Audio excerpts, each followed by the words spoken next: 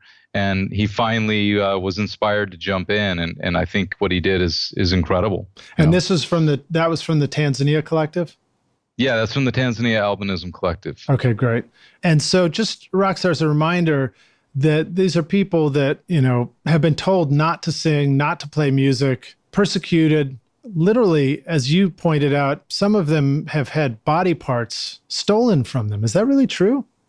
Yeah, it is true. Yeah. I mean, one of the great thing that some of the charitable organizations have done is to provide, artificial limbs, new, limbs for people that have had their arms or hands chopped off. And as horrific as that sounds, it's very real. Why would somebody do? I mean, why is somebody doing that? Well, there's a myth that's spread by way of the witch doctors that the parts were valuable. And it's overstated usually, but the belief is that a lot of money can be made, and also that is tied in with a belief that sometimes that there's gold in the bones, all this stuff that gets spread to kind of incite this fear and hatred, and also just people, desperate people taking actions they would not normally take. God, that's just horrible stuff. And it's crazy because some of the language around that, the mysticism is also, mysticism can be kind of a fun thing in and around music and rock and roll and all this, but obviously that's not the right use of it. Right. Let's talk about the recording of that one. So it's got this incredible sound in the beginning where you've got the voice and just powerful with the reverb, and then all of a sudden people are just banging the shit out of stuff. How did you record that? I don't know. It's like, it was a thing that took on a life of its own, and just had a bunch of mics set up and had to just start positioning mics in anticipation, and then continue to adjust to get some kind of coverage for the critical elements like the broom and the sledgehammer and the water barrel and then obviously the vocals. And again, it comes back to handing somebody the mic. I think when they're holding a mic, a lot of times the SM58, it connects them. It connects them literally. They feel it. They feel that they're doing something, and gives them something to do with their hands even, as opposed to standing in front of a microphone where they are maybe self-conscious. Do you go through much of a process of mixing this music when you get it back, or when it's just a raw recording, is the vocal sort of like way down at one level and the banging is way at a different level and you really have to put it all together? Or is it pretty easy to sort of balance a level on these faders and arrive at something that sounds like what we just heard? I think it depends on how far down, the rabbit hole you want to go. I mean, there is a lot of mixing. More than anything else, there's a lot of editing, and there's a lot of post-production just in terms of sorting through. I mean, in the case of Zomba Prison, the first record, we had over 6 hours worth of music. In the case of this project, I think it's closer to 20 hours worth of music. So, I mean, it's a lot of music just to go through. And a lot of it is kind of self-evident at the time, where you want to put your attention. But sometimes that's deceptive. What seemed to work sometimes in the cold light of day or in retrospect does not. And sometimes other things that were missed come out, and you realize, oh, that was great, or that was good. And I at the time, it didn't even register. So now who is the team that is helping to sort through this and make decisions about it? Is it you and your wife, or do you find that you have an extension beyond your core group that helps you bounce things off people in the cold light of day and get feedback and sort of become aware of what's working and what's not working? Well, Marlena handles all the photos and video, and I do the audio. And I've been lucky enough to work with good folks, and I've learned a lot from them. I mentioned Kevin Army before, who I've known since the 80s, and I've learned so much from as an engineer and producer. And David Odlum mixes most of these records. He's an amazing engineer, and he's the one who mixed the Tenerawan record that we won the Grammy for. And I've been really blessed to work with John Golden with doing the mastering. Most of the mastering I've done since 1987. And, every time I talk with the man, I learn something, and to this day. So, we do most of it ourselves, but there's some great people that help us make it even better. Very cool. Well, they're doing a great job. All right, so let's keep jumping forward. We got a couple more to listen to. Oh, before we do that, I'm sorry. Would you like to comment on the title of the last one? That one was called White African Power, We Live in Danger. Is there anything you'd like to share about that? Well, it was born out of that very song. It was born out of that improvisation. And obviously there's a lot of irony there. It's very poignant that they're asserting power as people that have been literally forced to hide and ostracized and locked in rooms in some cases by their families. And, they are oftentimes regarded as white, and even though they are African. And so there's, I think there's dissonance there. And I think that dissonance is good, is to get people to stop and think about just how stupid hatred and prejudice really are when we expose them. Well, and I think I just exposed myself too, because in a classic way, I misinterpreted the title initially. I was thinking sort of South African, white power in Africa, and right. I missed the point. Yeah, well, that's probably easy to do, but I think the dissonance is good. It causes people to reflect, and it's hard to get people to even focus and reflect these days and not reach, snap judgments, as opposed to kind of looking at things more deeply and being challenged by them and maybe even learning. Yeah, well, fascinating. Well, thank you for telling the story behind that too. Okay, so here is, we got a couple more. This one is called Anzoro, and it's the Bells remix, and I'll play a little bit of it from the start, and you can tell us all about this one. It's pretty cool stuff. Hang tight.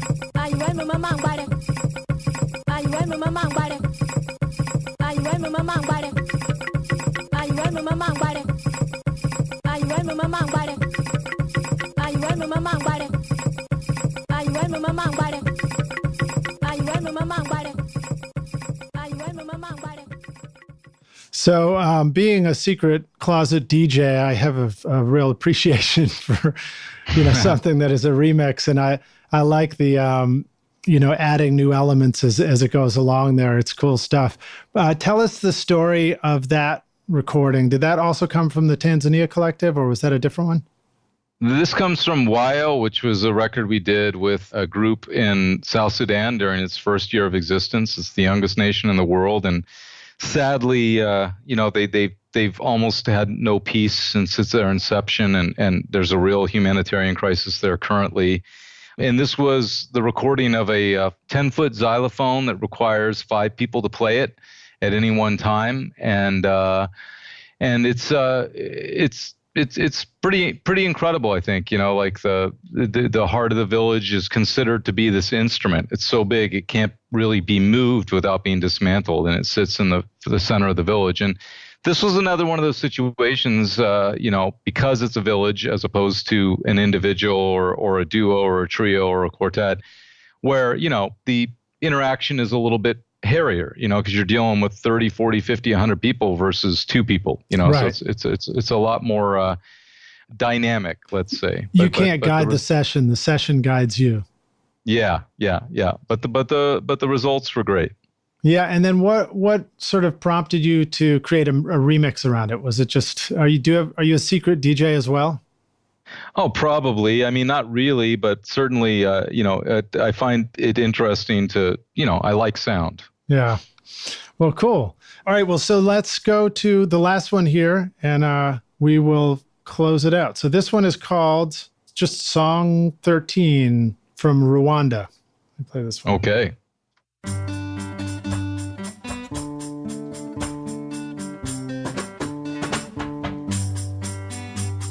Woman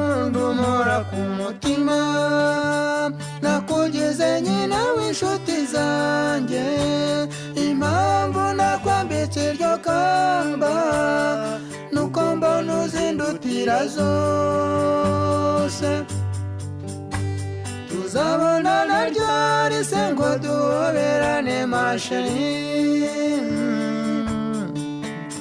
icyorezo cy'urukumbuzi kimitanye tutabonanye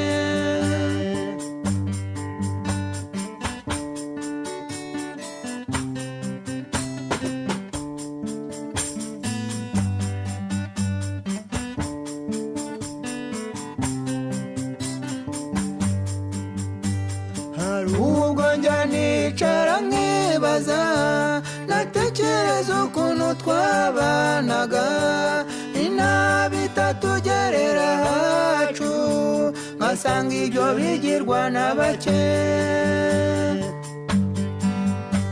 tuzabonana ryari se ngo duhoberane masheri icyorezo cy'urukumbuzi kimitanye tutabonanye hamera hana nyarukiye iwanyu maze nsanganirwa n'inkuru nziza namenye yuko Imana yakwibutse maze ndahanika ndakuririmba ni tuzabonana ryari se ngo duhoberane masheri icyorezo cy'urukumbuzi kimitanye tutabonanye tuzabonana ryari se ngo duhoberane masheri icyorezo cy'urukumbuzi kimitanye tutabonanye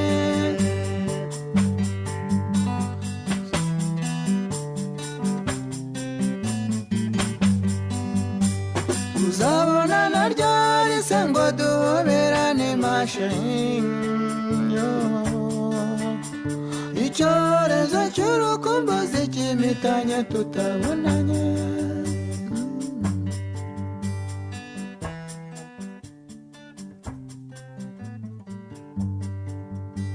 tuzabonana ryari se ngo duhoberane masheri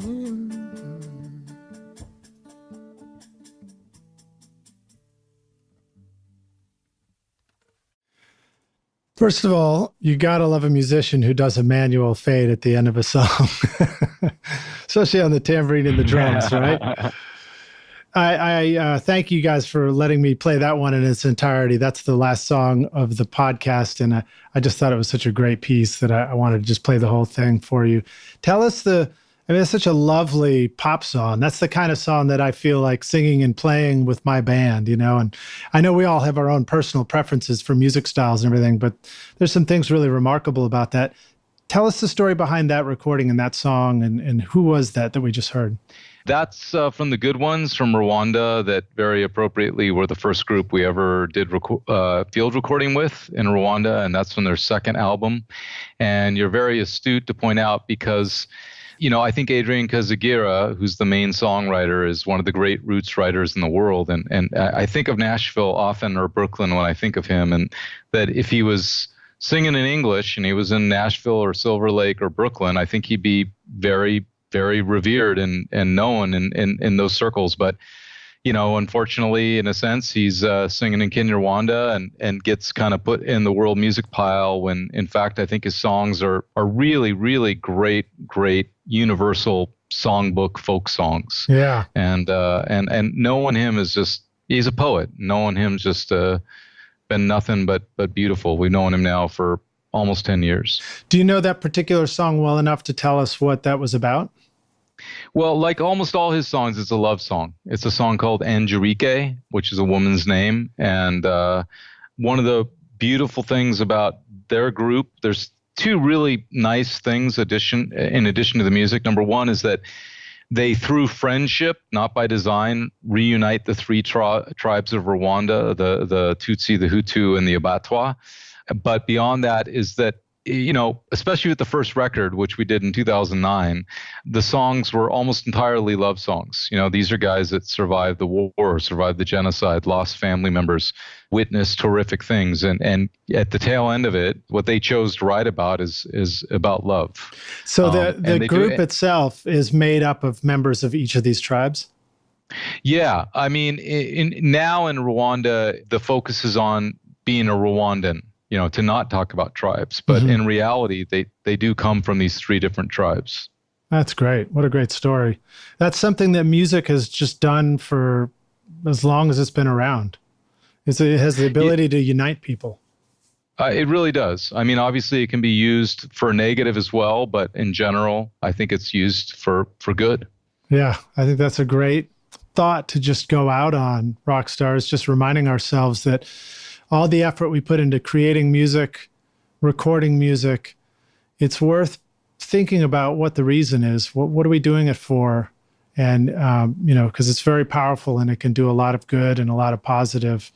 And I also want to comment, just because I can't help going back to the geeky technical stuff, but hearing that recording and knowing that you record without headphones and hearing the difference between the chorus and the very ending where it's intimate and quiet, and how the voices just tonally, they hold together all the way through, and the pitch of the harmonies holds together perfectly against the guitar and everything. And even the level of the drums being played seems appropriate throughout the song.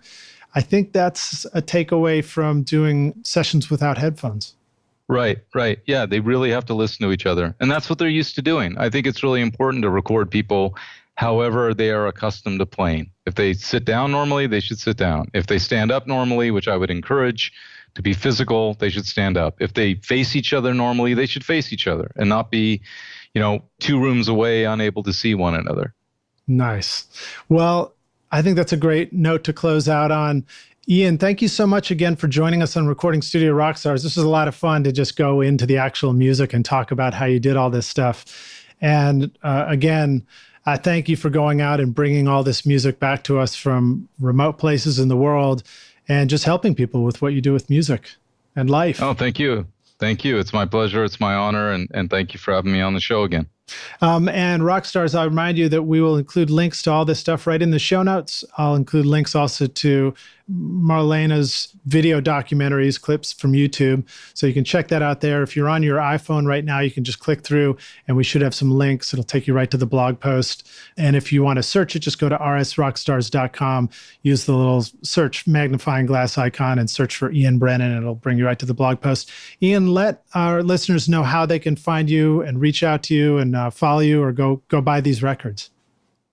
I'm at ianbrennan.com, and the records are available through all the places, whether that's Amoeba or Spotify or iTunes or Amazon. And we've had the good fortune to work with a lot of great labels, but we are doing a lot of records currently with Glitterbeat in Slovenia, Germany, who are an amazing world music label, and 6 Degrees Records in San Francisco, who are celebrating their 20th year and right now and did the Zomba Prison Project records as well as the Tanzania Albinism Collective record, amongst others. Why don't you go ahead and just give us a short list of records you'd like us to go buy right now on the podcast, and we'll include those in the show notes. Well, I think that, the current ones, the Tanzania Albinism Collective is a great record. Both the Zomba Prison Project records complement each other well. And Abattoir the Pygmy is Why Did We Stop Growing Tall, I think is a very nice and interesting record. That's on Glitterbeat. And the good ones, I would advise both their first and second record. They're both quite beautiful. And then Rockstars, also remember to go pick up Ian's book, How Music Dies or Lives. It's a wonderful exploration of music, the process of making music, the process of recording music. And Ian, thank you again for joining us on Recording Studio Rockstars. All the way from Italy. I had a espresso here as we started, but I suspect that yours is better over there. Maybe. Depends. Maybe. All right. Well, good to talk to you again, man. Thanks so much. And I look forward to seeing you around the studio, meeting you in person. Awesome. All right, dude. Cheers. Cheers. Thanks so much for listening to Recording Studio Rockstars. If you enjoyed the show and want to help make it better, please leave a rating and review on iTunes to help reach more people. You can click directly over to iTunes or go to recordingstudiorockstars.com/review for an easy explanation. And if you want more free content, all you have to do is text RS Rockstars to 33444. Again, that's RS Rockstars to 33444, and I'll keep you in the loop with articles, videos, and podcast updates. And I'll let you know about any upcoming giveaway offers, all totally free. Thanks for listening. I'm Lid Shaw, and this is Recording Studio Rockstars. Now, go make great music.